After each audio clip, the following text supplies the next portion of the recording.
Hello and welcome to the channel online Adhikari. मेरा नाम है सौरभ यादव और यहाँ पर आपको लेक्चर मिलने जा रहा है अगस्त महीने का करंट अफेयर, अगस्त 2022 का करंट अफेयर। इसके पहले वाले लेक्चर में हम लोग कंप्लीट कर चुके हैं जुलाई महीने का करंट अफेयर, उसके पहले जून महीने का हो चुका और उसके पहले जो है कि घटना चक्र घटना सार से पढ़ाया गया था करंट अफेयर। आपके पास किताब होगी, अगर नहीं होगी तो फिर मुश्किल है, आप लेक्चर देखिए उसको। उसके अलावा 15 सितंबर तक का करंट अफेयर आपको दिया जाएगा।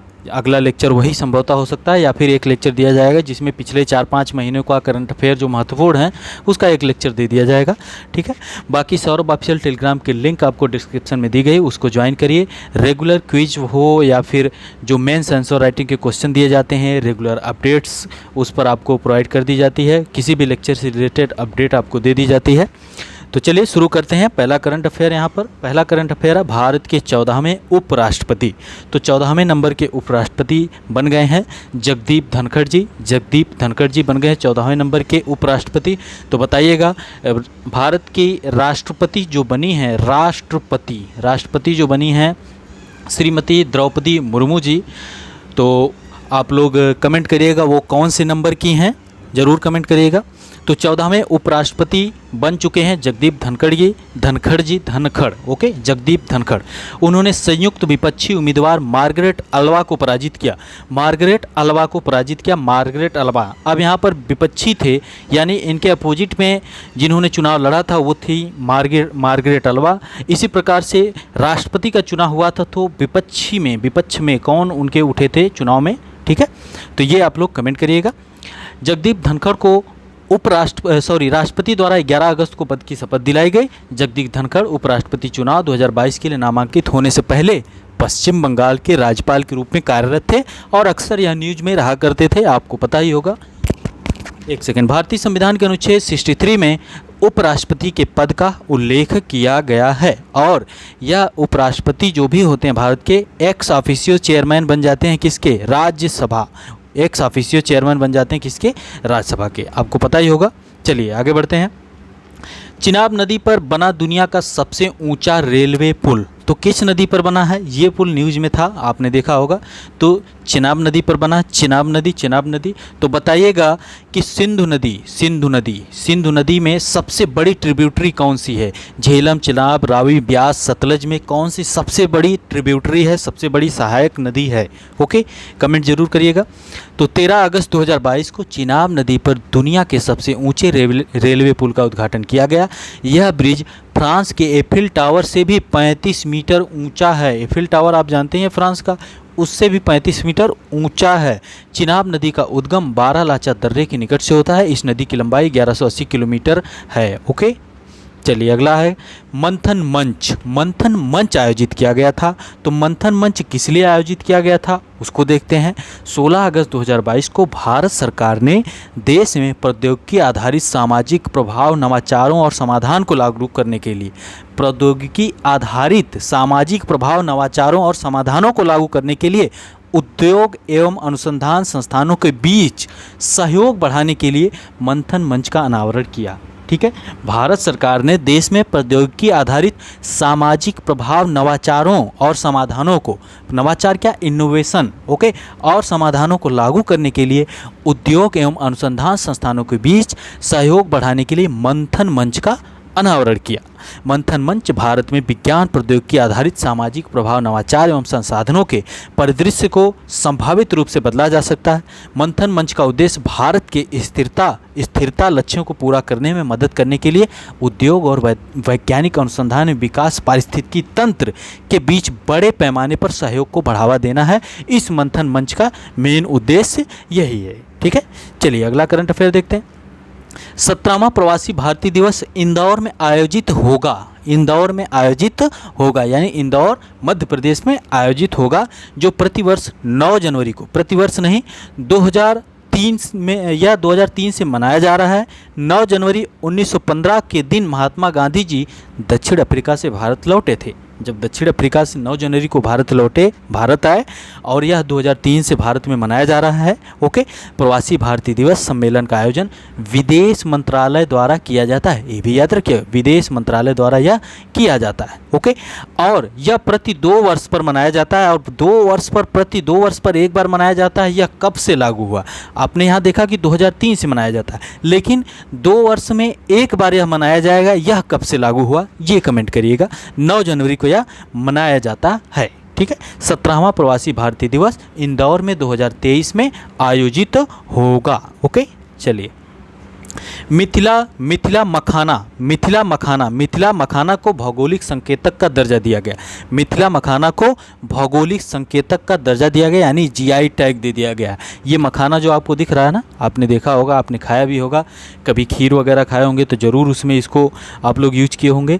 तो मखाना को एक बार सर्च करिएगा, यूट्यूब पर सर्च करिएगा कि मखाना बनता कैसे है, और जब आप इसको देखेंगे कि इसमें कितनी ज़्यादा मेहनत होती है, और मेहनत देख के कहेंगे कि ठीक है इतना महंगा इसीलिए है ये, है ना। तो इसको देखिएगा, एक बार यूट्यूब पर डालिए किस प्रकार से इसका प्रोडक्शन होता है। फाइनली जो आपके सामने प्रोडक्ट ये दिख रहा है, यह कितनी मेहनत के बाद यहाँ तक पहुँचता है, ठीक है। देखिए कितनी मेहनत लगी है। भारत सरकार के द्वारा इसको जीआई टैग दे दिया गया है। जीआई टैग से क्या होता है? इससे उत्पादकों को उनकी प्रीमियम उपज का अधिकतम मूल्य मिलेगा, और बिहार के मिथिला क्षेत्र के 5 लाख से अधिक किसान लाभान्वित होंगे। मिथिला क्षेत्र के 5 लाख से अधिक किसान लाभान्वित होंगे। भारत में जीआई टैग भौगोलिक संकेतक जो है, जीआई टैग अधिनियम 1999 द्वारा शासित होता है। यह चेन्नई स्थित भौगोलिक संकेतक रजिस्ट्री द्वारा जारी किया जाता है।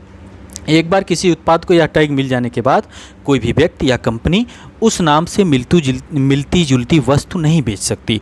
भौगोलिक संकेतक 10 साल की अवधि के लिए वैध होता है, जिसके बाद इसे फिर से रिन्यू किया जाता है, ओके। यानी एक बार जीआई टैग दे दिया गया तो 10 साल तक वह रहेगा जीआई टैग उसका, ठीक है। तो ये है। चलिए आगे बढ़ते हैं। केंद्रीय गृह मंत्री अमित शाह ने चंडीगढ़ में नशीली दवाओं की तस्करी और राष्ट्रीय सुरक्षा पर राष्ट्रीय सम्मेलन को संबोधित किया। अब ये क्वेश्चन बनता है कि नशीली दवाओं की तस्करी और राष्ट्रीय सुरक्षा पर सम्मेलन कहाँ पर आयोजित किया गया था? तो यह सम्मेलन चंडीगढ़ में, और इसको संबोधित किसने किया था? तो गृह मंत्री अमित शाह जी ने किया था, ओके। 21 अगस्त 2022 को हिमाचल प्रदेश के शिमला में महिला पुलिस का 10वां राष्ट्रीय सम्मेलन आयोजित किया गया। याद रखिएगा, महिला पुलिस का 10वां राष्ट्रीय सम्मेलन कहाँ आयोजित किया गया? आयोजित किया गया हिमाचल प्रदेश के शिमला में। पारदर्शिता और सार्वजनिक भागीदारी सुनिश्चित करने के लिए भारत सरकार द्वारा एक साझा राष्ट्रीय पुरस्कार पोर्टल विकसित किया गया। पारदर्शिता, ट्रांसपेरेंसी और सार्वजनिक भागीदारी सुनिश्चित करने के लिए राष्ट्रीय पुरस्कार पोर्टल क्या किया गया? विकसित किया गया है, ठीक है। हाल ही में भारत ने यूनेस्को की अमूर्त सांस्कृतिक विरासत सूची इंटेंजिबल कल्चरल हेरिटेज लिस्ट में अंकित होने के लिए गुजरात के गरबा नृत्य को नामांकित किया है। गुजरात का गरबा नृत्य है जिसको यूनेस्को की अमूर्त सांस्कृतिक विरासत सूची में अंकित किया है। किसको? भारत ने गरबा नृत्य को। आप बताइएगा, घूमर नृत्य है, घूमर। तो घूमर कहाँ का है, किस राज्य का नृत्य है? ओके, कमेंट करिएगा। भारत इजराइल सब्जी उत्कृष्टता केंद्र, भारत और इजराइल का सब्जी उत्कृष्टता केंद्र, केंद्रीय कृषि और किसान कल्याण मंत्री नरेंद्र सिंह तोमर ने वीडियो कॉन्फ्रेंस के माध्यम से उत्तर प्रदेश के चंदौली में भारत इजराइल सब्जी उत्कृष्टता केंद्र Indo Israel vegetable centre of excellence की आधारशिला रखी। कहाँ पर? उत्तर प्रदेश के चंदौली में। उत्तर प्रदेश के चंदौली में, वाराणसी से सटा हुआ जिला है। उत्तर प्रदेश के चंदौली में। यह भी बताइएगा, क्या चंदौली जिला जो है उत्तर प्रदेश का बिहार के साथ बॉर्डर साझा करता है? ज़रूर कमेंट करिएगा। चंदौली जिला चावल के उत्पादन के लिए भी प्रमुख स्थान रखता है। चावल का उत्पादन अच्छा खासा होता है। मुख्य रूप से आप कह सकते हैं काला नमक चावल हो सकता है। इजराइल के विशेषज्ञ भारत इजराइल कार्य योजना के हिस्से के रूप में तकनीक प्रदान कर रहे हैं, जबकि एकीकृत बागवानी विकास मिशन of integrated development of horticulture प्रदर्शन उद्देश्यों के लिए केंद्र के बुनियादी ढांचे के निर्माण के लिए धन मुहैया करा रहा है। तो यह Indo Israel vegetable centre of excellence की आधारशिला कहाँ पर रखी गई? उत्तर प्रदेश के चंदौली जिले में, ओके। चलिए अगला देखते हैं। गन्ने के उचित और लाभकारी मूल्य 2022-23।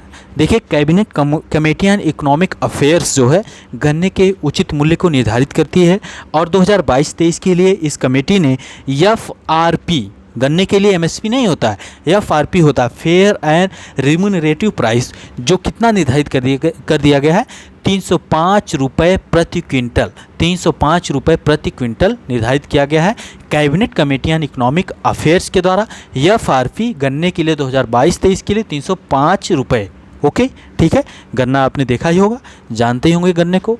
तो ब्राउन शुगर की हेल्थ बेनिफिट्स क्या हैं, क्यों और ये भी बताइएगा कि ब्राउन शुगर जो है कि वो इतना महंगा क्यों होता है, ब्राउन शुगर इतना महंगा क्यों होता है। हम नॉर्मल जो शुगर हम लोग यूज करते हैं, जो चीनी यूज करते हैं, वो तो 40-45 में आपको मिल जाएगा, लेकिन ब्राउन शुगर आप खरीदने जाएंगे तो 1 केजी का रेट बहुत महंगा होता है। उसके लिए 1-2 लाइन आप लिखिएगा, ठीक है। चलिए आगे बढ़ते हैं। 305 रुपये है गन्ने के लिए एफआरपी। एफडीआई निवेश में वृद्धि हुई है भारत में, एफडीआई निवेश में वृद्धि हुई है भारत में। अब एफडीआई निवेश में वृद्धि हुई है तो हमें 2 चीज़ यहाँ जाननी होती है कि भारत में सर्वाधिक एफडीआई कहाँ से आता है, और भारत में कहाँ से का मतलब किस देश से आ रहा है, और भारत के किस राज्य में सर्वाधिक एफडीआई जा रहा है। Okay, foreign direct investment. तो देखते हैं, सिंगापुर में नंबर 1 पर है और अमेरिका, सिंगापुर में सबसे ज़्यादा एफडीआई आ रहा है और फिर अमेरिका में। भारत में 2021-22 के दौरान भारत में 2021 से 22 के दौरान शीर्ष 2 निवेशकों के रूप में उभरे हैं कौन, नंबर 1 पर सिंगापुर है, दूसरा अमेरिका है। यानी भारत में एफडीआई सबसे ज़्यादा कहाँ से आ रहा है, सिंगापुर से, फिर अमेरिका से आ रहा है। इसके बाद मॉरिशस का स्थान है, फिर नीदरलैंड है, मॉरिशस का है, फिर नीदरलैंड है, फिर स्विट्जरलैंड है। इसके पहले क्या होता था, मॉरिशस ही टॉप पर रहता था या सिंगापुर हो जाता था, ऐसे ऊपर नीचे होता रहता था, लेकिन सिंगापुर नंबर 1 पर है वर्तमान स्थिति, और फिर अमेरिका है, फिर मॉरिशस है, फिर नीदरलैंड, स्विट्जरलैंड। तो 3-4 याद रखिए। तो पहला सिंगापुर, अमेरिका है, मॉरिशस, नीदरलैंड, स्विट्जरलैंड। और उच्चतम एफडीआई प्राप्त करने वाले शीर्ष 5 राज्य कौन है, कर्नाटक में सर्वाधिक आ रहा है, फिर महाराष्ट्र में आ रहा है, फिर दिल्ली में, फिर तमिलनाडु, फिर हरियाणा। कहाँ पे आ रहा है, कर्नाटक में, फिर महाराष्ट्र में, दिल्ली, तमिलनाडु, हरियाणा। यानी सिंगापुर सर्वाधिक एफडीआई भारत में लेके आ रहा है, फिर अमेरिका आ रहा है, फिर उसके बाद मॉरिशस है, फिर उसके बाद नीदरलैंड है, फिर स्विट्जरलैंड है। और कहाँ जा रहा है भारत के किस राज्य में, तो कर्नाटक में जा रहा है, महाराष्ट्र में जा रहा है, फिर दिल्ली में जा रहा है, फिर तमिलनाडु, फिर हरियाणा में। ओके, 2021-22 के दौरान उच्चतम एफडीआई इक्विटी प्रवाह, एफडीआई इक्विटी फ्लो प्राप्त करने वाले शीर्ष 5 क्षेत्र कौन से, किस एरिया में जा रहा है, कंप्यूटर, सॉफ्टवेयर और हार्डवेयर में 24%, यानी 24% से भी अधिक, कहाँ 25% मान चलिए कि एफडीआई जो आ रहा है कर्नाटक में आ रहा है ना, 25%, वो भी कंप्यूटर, सॉफ्टवेयर और हार्डवेयर के सेक्टर में।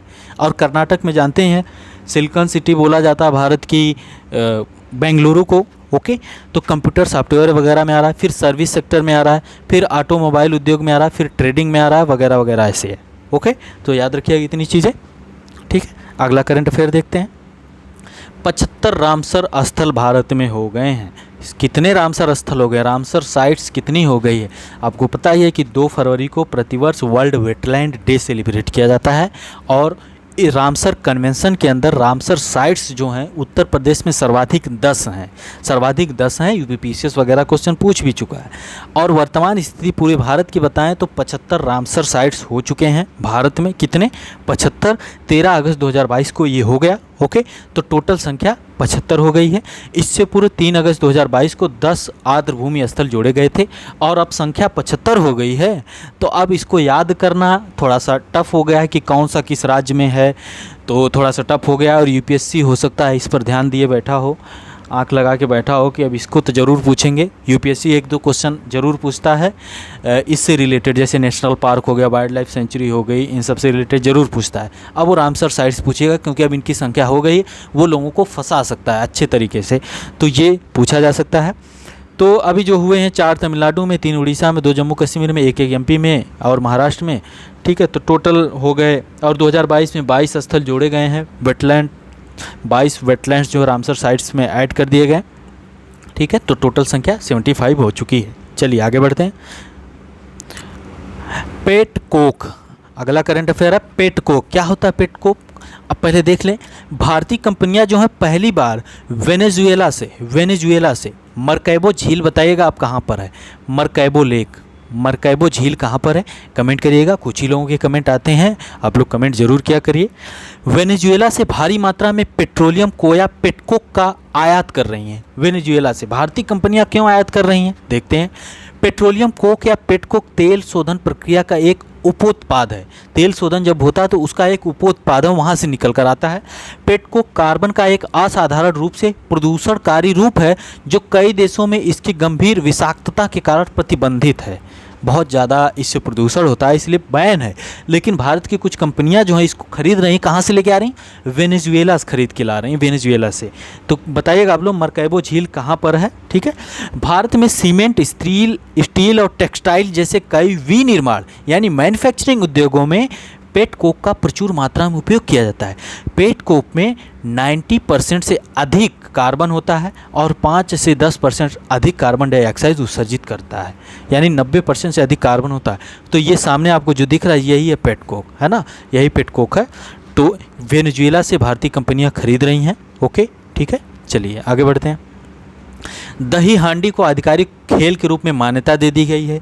किस राज्य ने ये मान्यता दी है? तो महाराष्ट्र के मुख्यमंत्री एकनाथ शिंदे ने दही हांडी को एक तरह से खेल के रूप में मान्यता दे दी। एक तरह से क्या मान्यता दे दी गई है? खेल के रूप में मान्यता। दही हांडी ऐसे ही तोड़ी जाती है ना, दही हांडी, और जो तोड़ता है उसको गोविंदा कहा जाता है ना। तो गोविंदा इस प्रकार से अगर ऊपर चढ़ के जाएंगे और गिरेंगे, हाथ पर अगर टूटता है तो उसके लिए 10 लाख का बीमा कवर भी प्रदान किया जाएगा। महाराष्ट्र सरकार यह कह रही है। यदि कोई गोविंदा अपनी जान भी गंवा देता है तो 10 लाख रुपए का बीमा और आंशिक रूप से विकलांग होने पर 5 लाख रुपए का बीमा प्रदान किया जाएगा, ऐसा महाराष्ट्र सरकार ने घोषित कर दिया है। ठीक है, चलिए आगे बढ़ते हैं। पंचामृत योजना, पंचामृत यानी 5 अमृत मिले हैं जिसमें, वो हो गया पंचामृत। अब पंचामृत योजना किससे रिलेटेड है? अब तो यहीं पे कंफ्यूज हो जाएंगे, पंचामृत योजना किससे रिलेटेड है? तो उत्तर प्रदेश सरकार की यह योजना है। उत्तर प्रदेश सरकार की योजना है गन्ने की उपज को बढ़ाने के लिए। गन्ने की उपज कैसे बढ़ाएंगे? क्यों पंचामृत कह रहे हैं? क्योंकि पंचामृत योजना का उद्देश्य है गन्ने की बुआई के लिए एकीकृत ट्रेंच विधि, इंटीग्रेटेड ट्रेंच मेथड, रटून प्रबंधन, ट्री मैनेजमेंट, और यहाँ पर है कि मल्चिंग, ड्रिप इरिगेशन और को क्रॉपिंग, सह फसल सहित 5 तकनीकों के माध्यम से उत्पादकता एवं भूमि की उर्वरता में वृद्धि करता है। इसी कारण से इसका नाम पंचामृत पड़ा है। अब ये 5 टेक्निक है, जल्दी याद भी नहीं होगा। Integrated trench method, tree management, mulching, drip irrigation और को क्रॉपिंग को पांचों को मिलाकर गन्ने की उपज को बढ़ाने का प्रयास करेगी सरकार की गन्ने की उपज को प्रति हेक्टेयर जो उपज है उसको बढ़ाया जाए, है ना। तो इसी को पंचामृत योजना कह रहे हैं, उत्तर प्रदेश सरकार के द्वारा यह शुरू की गई। इस योजना का उद्देश्य जल संरक्षण, पराली तथा गन्ने के पत्तों का सर्वोत्तम उपयोग द्वारा उर्वरकों एवं कीटनाशकों के उपयोग को कम करना है। यानी कि पराली जो होता है धान वाला जो पराली होता है और पत्तों का सर्वोत्तम उपयोग, जो गन्ने के पत्ते हैं उसका सर्वोत्तम उपयोग किया जाए, खेत में बिछाया जाए ताकि खरपतवार ना उसमें उत्पन्न हो और कीटनाशक वगैरह भी कम यूज किया जाए, मिट्टी की उर्वरता बढ़े। तो यही पंचामृत योजना है उत्तर प्रदेश सरकार की। ओके, आगे बढ़ते हैं। अब ये महत्वपूर्ण करंट अफेयर है। किस राज्य सरकार ने सेमीकंडक्टर पॉलिसी लेकर आई है और पहला राज्य ऐसा बन गया? तो गुजरात डेडिकेटेड सेमीकंडक्टर पॉलिसी लागू करने वाला भारत देश का पहला राज्य बन गया है। याद रखिएगा, डेडिकेटेड सेमीकंडक्टर पॉलिसी लागू करने वाला। ओके, सेमीकंडक्टर नीति जो है, सेमीकंडक्टर पॉलिसी जो है गुजरात सरकार की, कम से कम 2 लाख नए रोजगार के अवसर पैदा करने की दृष्टि से एक समर्पित नीति है। इस नई नीति में राज्य सरकार ने राज्य में सेमीकंडक्टर्स या डिस्प्ले फैब्रिकेशन मैन्युफैक्चरिंग में निवेश करने के इच्छुक उद्यमियों के लिए बिजली, जमीन और पानी के शुल्क पर भारी सब्सिडी प्रदान करेगी। जैसा कि आपके जीएस पेपर 1 में है, इंडस्ट्री से रिलेटेड कुछ चीज़ें हैं, या फिर किसी का ज्योग्राफी ऑप्शनल है तो वहाँ से इंडस्ट्री से रिलेटेड चीज़ें हैं। तो पता होना चाहिए कि इंडस्ट्री लगाने के लिए सबसे पहली चीज़ क्या होती है? लैंड चाहिए आपको। दूसरी चीज़ क्या चाहिए आपको? लेबर चाहिए। ओके, उसके बाद आपके पास कैपिटल होनी चाहिए, लैंड, लेबर, कैपिटल होना चाहिए। उसके बाद आपको बिजली होनी चाहिए, बिजली उत्पन्न होनी चाहिए, बिजली भी वहाँ हो, पानी की उपलब्धता हो और ट्रांसपोर्टेशन के अच्छे साधन हो, ताकि आप कोई इंडस्ट्री लगाएं तो उसके एक्सपोर्ट को आसानी के साथ मार्केट में पहुंचा सकें या फिर उसको एक्सपोर्ट कर सकें। ओके, तो ये चीज़ें होती हैं, आपको पता होगा। और मेन हर्डल्स क्या होते हैं, मतलब रुकावटें किस लिए होती हैं? अगर बिजली नहीं मिलेगी, लैंड आसानी से नहीं मिलेगा तो ये सब समस्याएं तो आएंगी। पानी की उपलब्धता ना हो तो बिजली, ज़मीन, पानी पर भारी सब्सिडी देने के लिए बात की है गुजरात सरकार ने। ओके, तो याद रखिए सेमीकंडक्टर पॉलिसी लागू करने वाला देश का पहला राज्य बन गया है गुजरात। ग्रैंड मास्टर अर्जुन एरिगैसी, अर्जुन एरिगैसी, ये हैं अर्जुन एरिगैसी।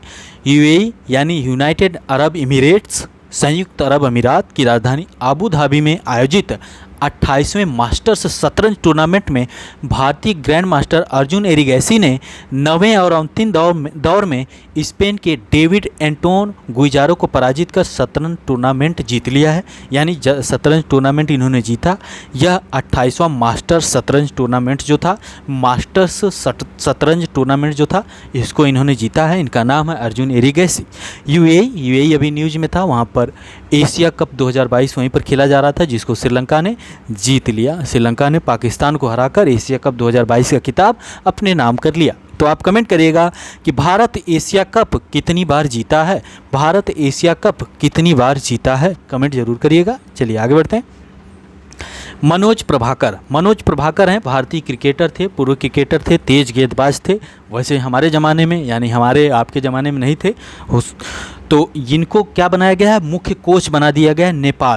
नेपाल में जो क्रिकेट है, क्रिकेट की जो टीमें हैं, उनके लिए कोच का काम करेंगे, उनको सिखाएंगे कि अच्छे से खेलो, ताकि आप लोग भी इंटरनेशनल लेवल पर पहुंच सको। तो कौन है, मनोज प्रभाकर जी आपके सामने दिख रहे हैं। ये नेपाल का मुख्य कोच इनको नियुक्त कर दिया गया है। आगे बढ़ते हैं।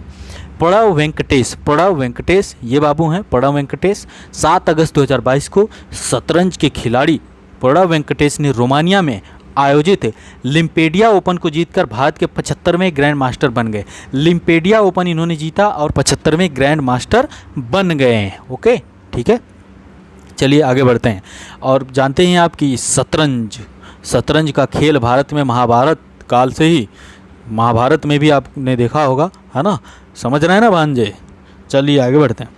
बर्मिंघम 2022 कॉमनवेल्थ गेम्स हुए हैं 2022 में 22वें नंबर का ही था संभवतः। आप कमेंट करिएगा सच में 22वें नंबर का था 2022 में।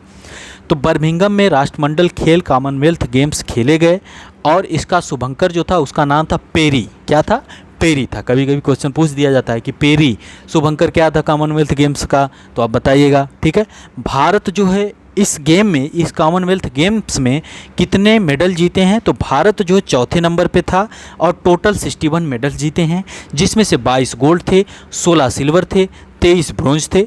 ऑस्ट्रेलिया 178 जीता, इंग्लैंड 176 जीता, फिर कनाडा जीता। उसके बाद भारत का स्थान है, यानी भारत 4th नंबर पर था। ठीक है, याद रखिएगा। लेकिन जो पिछला वाला 2018 में जो हुआ था, प्रति 4 वर्ष पर होता है, 4 वर्षों में एक बार होता है, तो उसमें भारत ने 66 टोटल मेडल जीते थे। इस बार भारत की परफॉर्मेंस कम थी, 61 मेडल ही भारत लेके आ पाया, जिसमें से 22 गोल्ड थे, ब्रोंज 23 और 16 जो थे सिल्वर मेडल थे। ओके, अब क्वेश्चन कॉमनवेल्थ गेम से क्या बन सकते हैं। पहला चीज़ तो शुभंकर, इसका शुभंकर पेरी था। और भारतीय दल का उद्घाटन समारोह में ध्वजवाहक कौन था, तो ध्वजवाहक थे भारतीय पुरुष हॉकी टीम के कप्तान मनप्रीत सिंह को राष्ट्रमंडल खेलों के उद्घाटन समारोह के लिए भारतीय दल का ध्वजवाहक नियुक्त किया गया था। सिर्फ इनको ही नहीं, जो हॉकी टीम के कप्तान मनप्रीत सिंह ही नहीं थे अकेले, मनप्रीत सिंह और पीवी सिंधु, बैडमिंटन खिलाड़ी पीवी सिंधु, ये दोनों लोग जो क्या थे, उद्घाटन समारोह में थे ध्वजवाहक, फ्लैग बियरर। कौन थे, पीवी सिंधु और मनप्रीत सिंह। ठीक है, और जो क्लोजिंग सेरेमनी थी उसमें ध्वजवाहक कौन लोग थे, तो ये क्या नाम है इनका, अचंत शरत कमल और निखत जरीन थी। अचंत कमल, शरत कमल ये थे और निखत जरीन, ये दोनों लोग क्लोजिंग सेरेमनी में भारत के क्या थे, वहाँ पर फ्लैग बियरर्स थे। ओके, याद रखिए इन दोनों लोगों का नाम, क्वेश्चन बन सकते हैं। भारत ने, ठीक है, कुश्ती में सर्वाधिक 12 पदक जीते। भारत ने कुश्ती में 12 पदक जीते थे सर्वाधिक। और बैडमिंटन में ओलंपिक पदक विजेता पीवी सिंधु ने कनाडा की मिशेल ली को पराजित कर राष्ट्रमंडल खेलों में अपना पहला स्वर्ण पदक जीता। वैसे कई लोग इस तरह के हैं। 2026 में इसका आयोजन ऑस्ट्रेलिया के विक्टोरिया में किया जाएगा। अभी कॉमनवेल्थ गेम्स बर्मिंघम इंग्लैंड में था, अब अगली बार 2026 में जो होगा वो कहाँ होगा, ऑस्ट्रेलिया के विक्टोरिया में। ओके, तो हमने कॉमनवेल्थ गेम्स में क्या देखा, हमने देखा कि शुभंकर पेरी था, भारत की तरफ से ध्वजवाहक पीवी सिंधु थी और मनप्रीत सिंह कब उद्घाटन समारोह के और क्लोजिंग सेरेमनी के थे? आचंता, शरद कमल और Nikhat Zareen. Okay, closing ceremony में भारत 12 पदक कुश्ती में जीता। भारत ने टोटल पदक जो जीते वो जीते भारत ने 61, 22 गोल्ड, 23 ब्रोंज और 16 जो थे सिल्वर मेडल जीता। ओके, कुश्ती में सर्वाधिक पदक जीता। 2026 में जो यह होगा कॉमनवेल्थ गेम्स वह ऑस्ट्रेलिया के विक्टोरिया में होगा। इस बार 2022 में जो हुआ वो कहाँ पर हुआ था? 2022 में बर्मिंघम इंग्लैंड में हुआ। ओके, चलिए आगे बढ़ते हैं। यहाँ पर है कि SAFF 2022 SAFF under twenty championship tournament. 2022 SAFF under twenty championship tournament ये फुटबॉल वाला गेम है, ये हुआ था भारत में सैफ अंडर-20 चैंपियनशिप भारत में हुआ। और कहाँ पर हुआ था भारत में? भुवनेश्वर, जानते ही हैं भुवनेश्वर उड़ीसा में हुआ था यह। और भारत ने इसको जीता है दूसरी बार, बांग्लादेश को हराया। भारत ने सैफ अंडर-20 चैंपियनशिप जीत लिया और बांग्लादेश को हराया। दूसरी बार भारत ने यह जीता था। भारत के में उड़ीसा में यह हुआ था। ओके, ठीक है, सैफ अंडर-20 चैंपियनशिप हुआ। ओके, 9 अगस्त 2022 को राष्ट्रीय कप्तान सुनील छेत्री को 7वीं बार अखिल भारतीय फुटबॉल महासंघ के पुरुष फुटबॉलर ऑफ द ईयर चुना गया है। यानी कि male footballer of the year चुना गया है ऑल इंडिया फुटबॉल फेडरेशन के द्वारा सुनील छेत्री को। ये जो सामने आपके दिख रहे हैं, है ना, इनको। और वहीं फीमेल की बात करें, जबकि मनीषा कल्याण को 2021-22 के लिए सीजन के लिए महिला वर्ग में women footballer of the year चुना गया। किसको? मनीषा कल्याण को। याद रखिएगा नाम, सुनील छेत्री जी। जिस प्रकार से महेंद्र सिंह धोनी कहा जाता था कैप्टन कूल, उसी प्रकार से ये जो सुनील छेत्री जी हैं इनको कहा जाता है कैप्टन फैंटास्टिक। ओके, याद रखिए ये सब चीज़ें। तो सैफ अंडर-20 चैंपियनशिप टूर्नामेंट जो हुआ था भारत के उड़ीसा में हुआ था, भुवनेश्वर में हुआ था, कलिंगा स्टेडियम में हुआ था। भारत ने इसको जीता, दूसरी बार जीता, बांग्लादेश को हराया। याद रखिएगा। चलिए आगे बढ़ते हैं। अंडर-20 विश्व कुश्ती चैंपियनशिप हुई बुल्गारिया में हुई। बुल्गारिया के सोफिया में आयोजित हुआ। और अंतिम पंघाल ये सामने आपको दिख रही हैं। अंतिम पंघाल ये हरियाणा की पहलवान है। अंतिम पंघाल बुल्गारिया के सोफिया में आयोजित अंडर-20 विश्व कुश्ती चैंपियनशिप में स्वर्ण पदक जीतने वाली पहली भारतीय महिला पहलवान बन गई हैं। महिला पहलवान है ये अंतिम पंघाल, हरियाणा की रहने वाली है। बुल्गारिया के सोफिया में हुआ अंडर-20 विश्व कुश्ती चैंपियनशिप, तो अंतिम पंघाल ने वहाँ पर स्वर्ण पदक जीता और इस प्रकार का कारनामा करने वाली पहली भारतीय महिला पहलवान यह बन गई हैं। याद रखिएगा, अंतिम पंघाल। नीरज चोपड़ा बने लुसाने डायमंड लीग के विजेता। नीरज चोपड़ा को आप जानते ही हैं। तो 26 अगस्त 2022 को भाला फेंक खिलाड़ी ओलंपिक चैंपियन नीरज चोपड़ा ने लुसाने डायमंड लीग खिताब जीतने वाले पहले भारतीय बनकर इतिहास रच दिया। लुसाने डायमंड लीग को जीतकर पहले भारतीय बनकर इतिहास इन्होंने रच दिया है। 89.08 मीटर तक इन्होंने भाला फेंक दिया, है ना। तो भाला फेंक दिया कितना? 89.08 और इन्होंने फेंका था 87.58, उसमें ओलंपिक में इन्होंने फेंका था, टोक्यो ओलंपिक में। ओके, ठीक है। तो लुसाने डायमंड लीग के विजेता बने, इन्होंने गोल्ड जीता और इसमें जो है कि पहले भारतीय बन गए हैं और इतिहास इन्होंने रच दिया है। ठीक है, चलिए। शतरंज ओलंपियाड जो भारत में हुआ 2022 में, शतरंज ओलंपियाड भारत के चेन्नई में हुआ, यानी तमिलनाडु में हुआ। शतरंज ओलंपियाड जवाहरलाल नेहरू स्टेडियम में हुआ, चेन्नई के जवाहरलाल नेहरू स्टेडियम में हुआ। पहली बार भारत में आयोजित किया गया शतरंज ओलंपियाड, बहुत ध्यान से सुनिएगा। 2022 में 44वां शतरंज ओलंपियाड जो तमिलनाडु के चेन्नई में जवाहरलाल नेहरू स्टेडियम में आयोजित हुआ। इसका उद्घाटन 28 जुलाई को प्रधानमंत्री नरेंद्र मोदी जी ने किया था।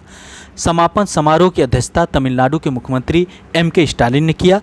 तमिलनाडु के मामल्लपुरम में आयोजित शतरंज ओलंपियाड प्रतियोगिता में उज्बेकिस्तान ने स्वर्ण पदक, आर्मेनिया ने रजत और मेज़बान भारत ने कांस्य पदक जीता। याद रखिएगा, उज्बेकिस्तान ने स्वर्ण पदक जीता और 2026 में जब यह होगा शतरंज ओलंपियाड तो वह होगा उज्बेकिस्तान में। कहाँ होगा? उज्बेकिस्तान में। और उज्बेकिस्तान ने भारत में आकर स्वर्ण पदक जीता, भारत कांस्य पदक ही जीत पाया, आर्मेनिया ने रजत पदक जीता। ओके, शतरंज ओलंपियाड का प्रतियोगिता के दौरान भारत के 5 बार के विश्व चैंपियन विश्वनाथन आनंद को, याद रखिएगा बहुत महत्वपूर्ण, भारत के 5 बार के विश्व चैंपियन विश्वनाथन आनंद को अंतर्राष्ट्रीय शतरंज संघ का उपाध्यक्ष चुना गया। किसको? विश्वनाथन आनंद को अंतर्राष्ट्रीय शतरंज संघ का उपाध्यक्ष चुना गया। याद रखिएगा, शतरंज ओलंपियाड के प्रतियोगिता के दौरान 5 बार के जो चैंपियन रह चुके हैं विश्वनाथन आनंद को अंतर्राष्ट्रीय शतरंज संघ का उपाध्यक्ष चुना गया। जबकि निवर्तमान अध्यक्ष आर्केडी वोककोरविच को दूसरे कार्यकाल के लिए अध्यक्ष चुना गया। याद रखिए, ये उपाध्यक्ष चुने गए विश्वनाथन आनंद। 44वां शतरंज ओलंपियाड भारत के तमिलनाडु के चेन्नई में हुआ और भारत ने इसमें कांस्य पदक जीता, उज्बेकिस्तान ने रजत पदक जीता। 2026 में इसका आयोजन उज्बेकिस्तान में होगा 45वां नंबर का। ओके, सुरेश एन पटेल जो नए CVC बने हैं, सेंट्रल विजिलेंस कमिश्नर बने हैं, सेंट्रल विजिलेंस कमिश्नर, केंद्रीय सतर्कता आयुक्त बने हैं, केंद्रीय सतर्कता आयुक्त। आप बताइएगा इनका कार्यकाल कितने साल का होगा, CVC का कार्यकाल कितने साल का होगा, आप लोग कमेंट करिएगा। सुरेश यान पटेल जी का कार्यकाल कितने साल का होगा, कितने वर्ष का होगा, या बताइएगा कि CVC का कार्यकाल, सेंट्रल विजिलेंस कमिश्नर का कार्यकाल कितने वर्ष का होता है। तो सुरेश यान पटेल जी बन गए हैं। ओके, आगे बढ़ते हैं। न्यायमूर्ति उदय उमेश ललित ने भारत के 49वें मुख्य न्यायाधीश बन गए हैं, 49th नंबर के। यानी आपको पता होगा सचिन तेंदुलकर 49 सेंचुरी लगाए हैं। किसमें? 49 सेंचुरी सचिन तेंदुलकर ने लगाए हैं ODI में, वनडे इंटरनेशनल में। वनडे इंटरनेशनल जो अंतर्राष्ट्रीय एक दिवसीय मैच होता है, क्रिकेट होता है 50-50 ओवर वाला, उसमें उन्होंने 49 लगाया है। और अभी विराट कोहली 43 पर हैं। विराट कोहली संभवतः आगे बढ़ जाएंगे, अभी 43 में हैं। ODI में 43 उन्होंने लगाया है, टोटल उन्होंने 71 लगाया। ठीक है, यहाँ पर 49 नंबर के CGI बन गए हैं कौन? उदय उमेश ललित, यू ललित। राष्ट्रपति द्रौपदी मुर्मू जी ने राष्ट्रपति भवन में आयोजित एक समारोह के दौरान उन्हें शपथ दिलाई। ओके, 74 दिनों का इनका कार्यकाल होगा, 74 दिनों का कार्यकाल होगा। आखिर क्यों 74 ही दिनों का इनका कार्यकाल होगा, ये आप लोग कमेंट कर दीजिएगा कि आखिर 74 दिनों का कार्यकाल क्यों होगा। बता देते 4-5 साल बना देते, ऐसा क्यों है कि सिर्फ 74 दिनों का कार्यकाल इनका होगा। ओके, कमेंट करिएगा, ये याद रखिएगा 49th नंबर के हैं।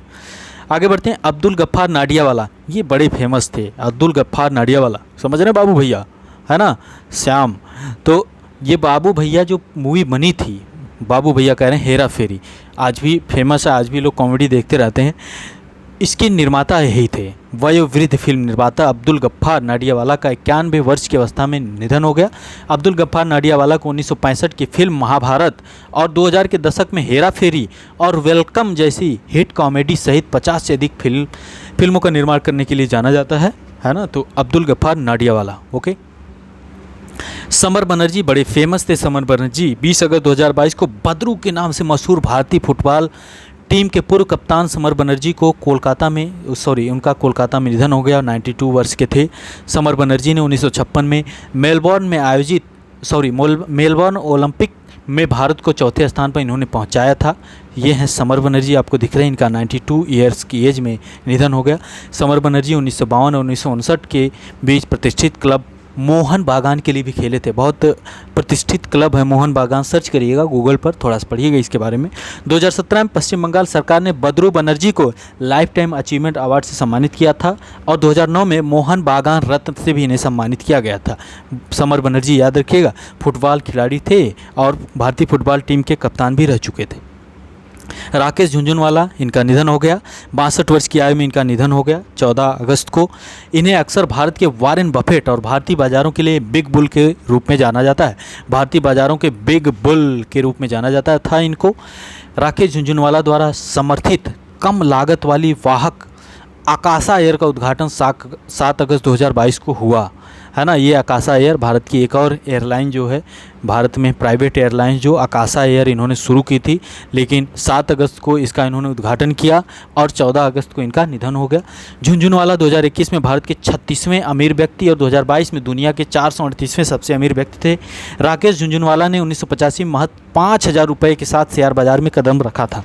एक कहानी इनके लिए फेमस है कि ये ऐसे ही 5,000 से जब शुरुआत किए थे, उस दिन सुबह जब यह निकले थे घर से, तो इनकी वाइफ जो थी उन्होंने कहा था कि घर में AC लग जानी चाहिए, AC लगवा दीजिए।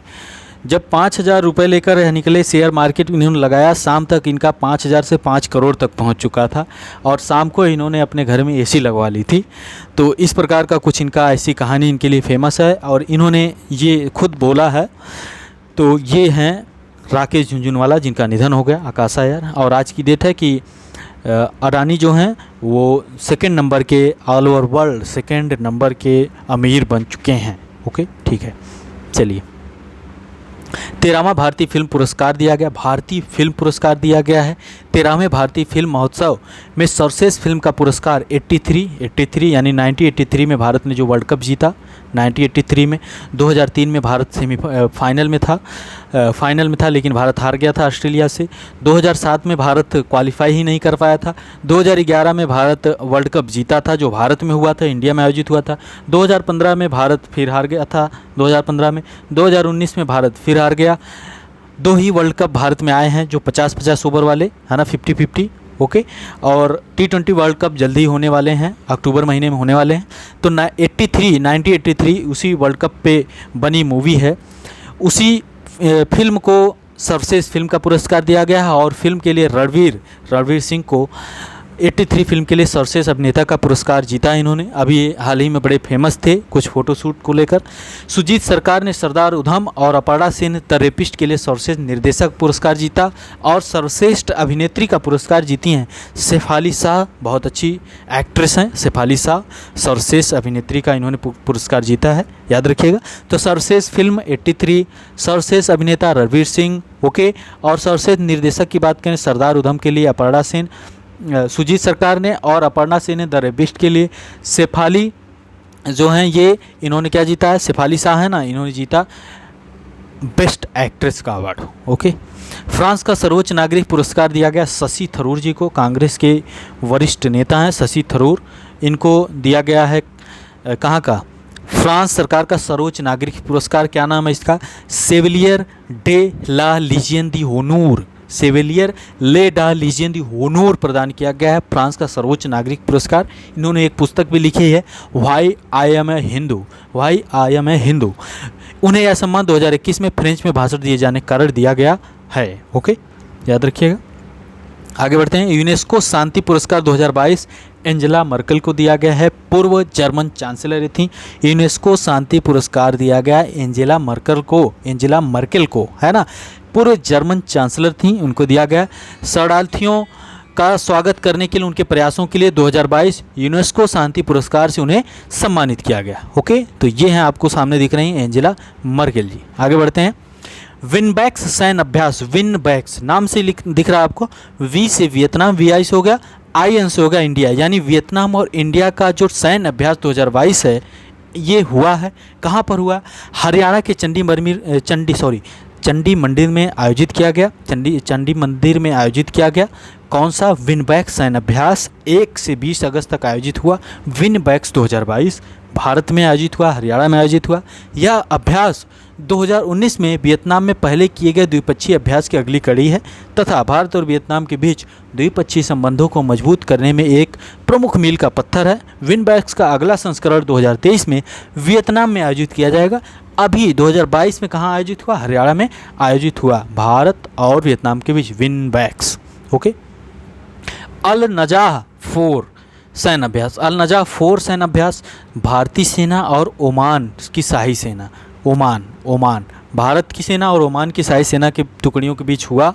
अल नजाह 4 का चौथा संस्करण था, राजस्थान के महाजन फील्ड फायरिंग रेंज में संपन्न हुआ। ये कहाँ पर हुआ, राजस्थान में हुआ। अभी हमने देखा विनबैक्स जो हुआ वियतनाम इंडिया के बीच वो हुआ हरियाणा में हुआ, और अल नजाह 4 जो है ये कहाँ पर हुआ, राजस्थान में हुआ। ओके, भारतीय सेना का प्रतिनिधित्व 18th मैकेनाइज्ड इन्फेंट्री बटालियन के सैनिकों द्वारा किया गया। ओके, तो अल नजाह भारत और ओमान के बीच, याद रखिएगा।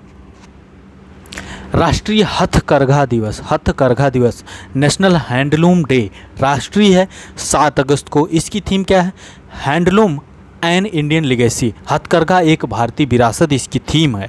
हथकरघा एक भारतीय विरासत 2015 में केंद्र सरकार ने आधिकारिक तौर पर 7 अगस्त को राष्ट्रीय हथकरघा दिवस घोषित किया।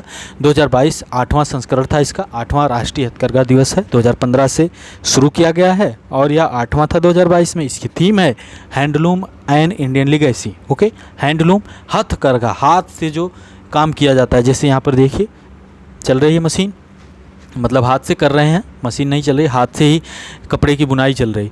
तो राष्ट्रीय हथकरघा दिवस 7 अगस्त को। भाला फेंक दिवस, जब ये नीरज चोपड़ा जी ने भाला फेंका था 7 अगस्त को, तो उसी उन्हीं के भाला फेंकने के कारण 7 अगस्त को भाला फेंक दिवस घोषित कर दिया गया। ओके, तो याद रखिएगा, हथकरघा दिवस, भाला फेंक दिवस एक ही दिन है।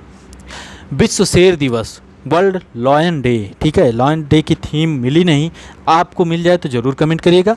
तो वर्ल्ड लॉयन डे 10 अगस्त को सेलिब्रेट किया जाता है, और 10 अगस्त को ही वर्ल्ड बायोफ्यूल डे, बायोफ्यूल जैव ईंधन दिवस 10 अगस्त को ही मनाया जाता है।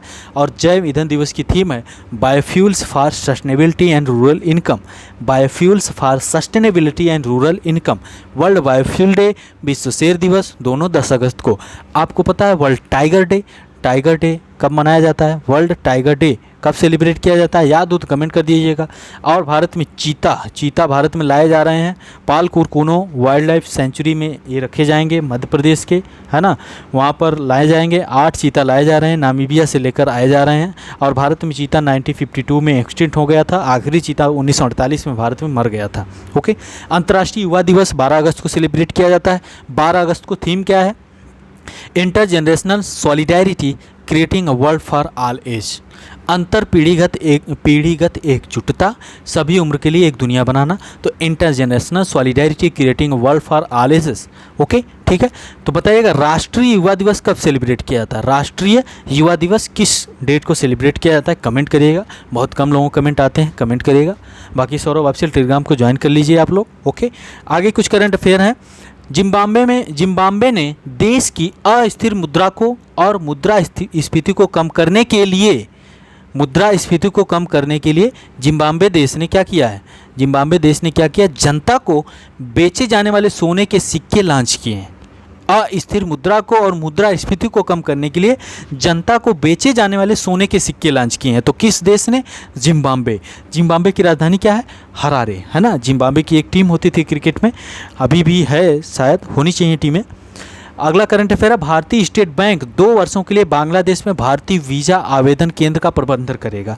तो कौन करेगा? बांग्लादेश में भारतीय वीज़ा आवेदन केंद्र, इंडियन वीज़ा एप्लीकेशन सेंटर का प्रबंधन कौन करेगा? SBI, with you all the way. SBI का क्या है tagline? With you all the way, है ना, तुम्हारे साथ हैं हमेशा, रास्ते पर, हर रास्ते पर। भारतीय स्टेट बैंक करेगा वीज़ा आवेदन केंद्र का प्रबंधन। भारतीय विकेट कीपर बल्लेबाज ऋषभ पंत को मुख्यमंत्री पुष्कर सिंह धामी ने नई दिल्ली में उत्तराखंड सदन में आयोजित एक कार्यक्रम में उत्तराखंड का ब्रांड एम्बेसडर नियुक्त किया गया है। उत्तराखंड का नियुक्त किया गया है इनको, और थोड़ा अच्छा खेला करिए, नहीं तो दिनेश कार्तिक को स्थान तो दिया ही जाएगा आपकी जगह। आगे बढ़ते हैं। हाल ही में केन्या के उपराष्ट्रपति विलियम रूतो को देश का नया राष्ट्रपति निर्वाचित किया गया। ये हैं विलियम रूतो, इनको केन्या, ठीक है, केन्या का नया राष्ट्रपति निर्वाचित किया गया। क्या नाम है इनका? विलियम रूतो। ओके, 7 अगस्त 2022 को भारत की नवीनतम एयरलाइंस, हमने बताया आकाशा एयर, है ना, आकाशा एयर, मुंबई अहमदाबाद मार्च के बीच अपनी पहली उड़ान भरी। 18 से 22 अक्टूबर 2022 के बीच डिफेंस एक्सपो का 12वां संस्करण गुजरात के गांधीनगर में आयोजित किया गया। क्वेश्चन बन सकता है कहाँ पे आयोजित किया गया? 12वां संस्करण। तो डिफेंस एक्सपो का 12वां संस्करण कहाँ आयोजित किया गया? गुजरात के गांधीनगर में। कांतार इंडिया के वार्षिक ब्रांड फुटप्रिंट अध्ययन के अनुसार स्थानीय रूप से उत्पादित बिस्किट ब्रांड पार्ले, हाल ही में कांतार इंडिया के वार्षिक ब्रांड फुटप्रिंट अध्ययन के अनुसार स्थानीय रूप से उत्पादित बिस्किट ब्रांड पार्ले जी 2021 में भारत में तेज़ी से बढ़ते उपभोक्ता सामानों में सबसे लोकप्रिय ब्रांड बना रहा, है ना। पार्ले जी आप बहुत खाए होंगे। पार्ले जी पे जो बच्ची छपी हुई है उनके बारे में सर्च कीजिएगा, वो बहुत बुजुर्ग हो चुकी हैं, लेकिन वो फ़ोटो एकदम उनका कह सकते हैं कि एक ब्रांड बन गया, तभी से वो फ़ोटो हटाया नहीं गया, और हमें नहीं लगता कि आगे हटाएंगे भी वो, जो लगातार 11वें वर्ष रैंकिंग में शीर्ष पर बना है पार्ले जी। ओके, आज भी उसका टेस्ट वही है, लेकिन पैकेट छोटा हो गया है, प्राइस भी वही है, पैकेट छोटा हो गया। तो ये रहे आज के करंट अफेयर। एक बार रिवीजन करते हैं, तेज़ी के साथ रिवीजन करते हैं। चलिए, आकाशा एयरलाइंस नई एयरलाइंस भारत में बनी। डिफेंस एक्सपो गुजरात के गांधीनगर में आयोजित किया गया, 12वें नंबर का था। और पार्ले जो लगातार 11वें नंबर पर भारत के उपभोक्ताओं का सबसे लोकप्रिय ब्रांड बना हुआ है 11वें वर्ष। विलियम रूतो केन्या के नए राष्ट्रपति चुने गए। जिम्बाब्वे ने अस्थिर मुद्रा और मुद्रास्फीति को कम करने के लिए जनता को बेचे जाने वाले सोने के सिक्के जारी किए हैं, ओके, लॉन्च किए हैं। एसबीआई जो है state bank of India Indian visa application centre का प्रबंधन करेगा। कहाँ? बांग्लादेश में 2 वर्षों तक। विकेट कीपर बल्लेबाज ऋषभ पंत को ब्रांड एम्बेसडर बनाया गया उत्तराखंड का। ओके, ठीक है। अंतर्राष्ट्रीय युवा दिवस मनाया जाता है 12 अगस्त को। राष्ट्रीय युवा दिवस के बारे में आप लोग कमेंट करिएगा। इसकी थीम थी intergenerational solidarity creating a world for all ages. Okay, याद रखिए। आगे बढ़ते हैं। विश्व शेर दिवस और विश्व जैव ईंधन दिवस दोनों एक दिन मनाए जाते हैं, 10 अगस्त को सेलिब्रेट किए जाते हैं। विश्व जैव ईंधन दिवस की थीम है biofuels for sustainability and rural income. Okay, आगे बढ़ते हैं। राष्ट्रीय हथकरघा दिवस और भाला फेंक दिवस दोनों दिवस 7 अगस्त को सेलिब्रेट किए जाते हैं। हथकरघा दिवस की थीम थी हैंडलूम एंड इंडियन लिगेसी। अल नजा फोर्स सैन्य अभ्यास जो राजस्थान के महाजन फील्ड फायरिंग रेंज में आयोजित किया गया, भारत और ओमान की सेना के बीच आयोजित किया जाता है और भारतीय सेना का प्रतिनिधित्व 18th मैकेनाइज्ड इन्फेंट्री बटालियन के सैनिकों द्वारा किया गया। विनबैक्स वियतनाम और इंडिया के बीच ये एक्सरसाइज है। ये एक्सरसाइज कहाँ पर आयोजित की गई? हरियाणा में आयोजित की गई। ओके, अगले वर्ष 2023 में वियतनाम में इसका आयोजन किया जाएगा।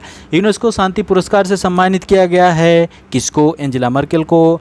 और फ्रांस का सर्वोच्च नागरिक पुरस्कार दिया गया है शशि थरूर जी को, जिन्होंने पुस्तक लिखी है, बहुत पहले लिखा है इन्होंने, why I am a Hindu. Okay, 13वां भारतीय फिल्म पुरस्कार दिया गया, भारतीय फिल्म पुरस्कार दिया गया है 83 मूवी को। रणवीर सिंह को यह बेस्ट एक्टर का, शेफाली शाह को बेस्ट एक्ट्रेस का, सुजीत सरकार और अपर्णा सेन को सर्वश्रेष्ठ निर्देशक का पुरस्कार दिया गया है। राकेश झुनझुनवाला जी का निधन हो गया। ये ब्लैक बुल के नाम से सॉरी बिग बुल के नाम से फेमस थे और भारत के वारेन बफेट के नाम से फेमस भी थे ये भी। ओके, समर बनर्जी जी का निधन हो गया। ये भारतीय फुटबॉल टीम के पूर्व कप्तान भी थे। बद्रू नाम से यह फेमस थे। मोहन बागान रत्न से सम्मानित किया गया था इनको 2009 में। ओके, आगे बढ़ते हैं। अब्दुल गफ्फार नडियाडवाला ये फिल्म निर्माता थे जिन्होंने हेरा फेरी, वेलकम जैसी एक ज़बरदस्त मूवीज़ दी हैं। न्यायमूर्ति यू ललित उदय उमेश ललित 49 नंबर के चीफ जस्टिस ऑफ इंडिया हो गए हैं। इनका कार्यकाल 74 दिनों का होगा। ओके, सुरेश एन पटेल नए सीवीसी सेंट्रल विजिलेंस कमिश्नर बने हैं। कितने वर्षों का कार्यकाल होता है ये आप लोग कमेंट करिए। जो क्वेश्चन पूछेंगे उसको कमेंट करिएगा। 44 नंबर का शतरंज ओलंपियाड भारत के तमिलनाडु में आयोजित किया गया, तमिलनाडु के चेन्नई में। ओके, प्रधानमंत्री नरेंद्र मोदी जी के द्वारा इसका उद्घाटन किया गया और समापन किया गया तमिलनाडु के मुख्यमंत्री एम के स्टालिन जी के द्वारा। और इस टूर्नामेंट में उज्बेकिस्तान ने स्वर्ण पदक, आर्मेनिया ने रजत और मेजबान भारत ने कांस्य पदक जीता। 2026 में यह उज्बेकिस्तान में आयोजित किया जाएगा। 5 बार के विश्व चैंपियन विश्वनाथन आनंद को अंतर्राष्ट्रीय शतरंज संघ का उपाध्यक्ष चुना गया है। Neeraj Chopra Lausanne diamond league के विजेता बने और पहले भारतीय बनकर इतिहास उन्होंने रचा। अंडर 20 विश्व कुश्ती चैंपियनशिप बुल्गारिया में आयोजित की गई थी। अंतिम पंघाल ने स्वर्ण पदक जीतकर पहली भारतीय महिला पहलवान बन गई हैं। सैफ अंडर 20 चैंपियनशिप 2022 की जो हुई थी उड़ीसा के भुवनेश्वर में कलिंगा स्टेडियम में हुई थी, जिसमें भारत दूसरी बार इस चैंपियनशिप को जीता, बांग्लादेश को हराया और ऑल इंडिया फुटबॉल फेडरेशन के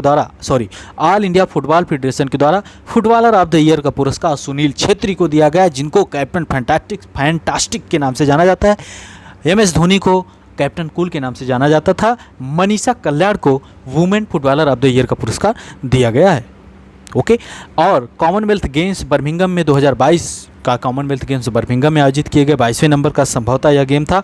और इस गेम का शुभंकर जो था मस्कट था पेरी, और इसमें भारतीय दल का ध्वजवाहक जो थे, उद्घाटन जो हुआ था उस वक्त ध्वजवाहक थे कौन? मनप्रीत सिंह और PV सिंधु। और क्लोजिंग सेरेमनी में ध्वजवाहक थे अचंता शरत कमल और निखत जरीन।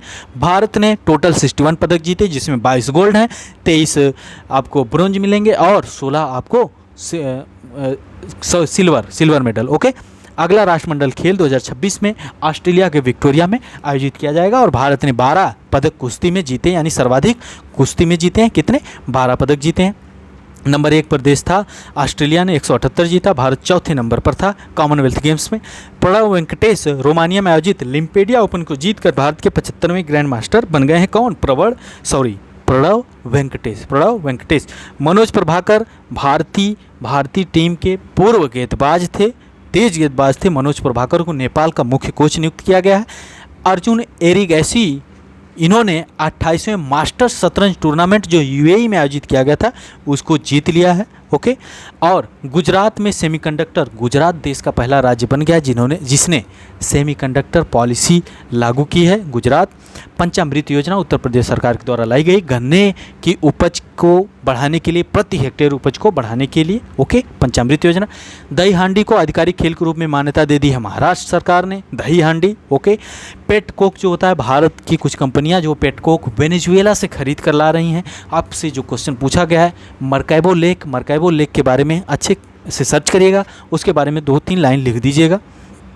भारत में वर्तमान में रामसर साइट्स हो चुकी हैं 75 जो वेटलैंड कन्वेंशंस के अंतर्गत, और प्रतिवर्ष 2 फरवरी को वेटलैंड डे मनाया जाता है। आप कमेंट कर दीजिएगा कि 2022 वेटलैंड डे की थीम क्या थी।